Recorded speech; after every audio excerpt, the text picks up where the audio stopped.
నాకు అక్కడ పర్మనెంట్ రాజ్యం ఉంది. మరి మీరంతా ఇక్కడ ఎందుకుంటారు? మీ వాళ్ళు ఎవరన్నా మీకు హెల్ప్ చేస్తే చాలా దెప్పుతారండి. మీకోసం ప్రభు ప్రాణం పెట్టాడు. మరి మీరంతా ఎందుకు ఆయన ప్రేమను మర్చిపోయారు? దయచేసి ఈ రోజు నుంచి నా లాంటి దుర్మార్గులకు అనేక మంది స్వార్థం ప్రకటించండి. ఎందుకంటే నేను ఏం చెప్పలేను. దేవుడు మిమ్మల్ని, మీ కుటుంబాన్ని, మీ మందిరాన్ని దీవించి ఆశీర్వదించును కాక. ఆమేన్. థాంక్యూ.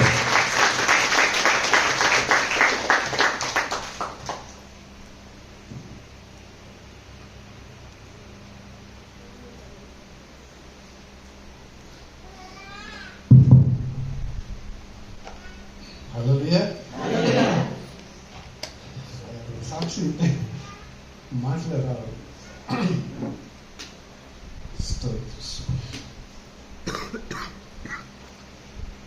సృష్టిలో దేవుని ప్రణాళిక ఎట్టుంటుందో ఎవరికి చెప్పలేము.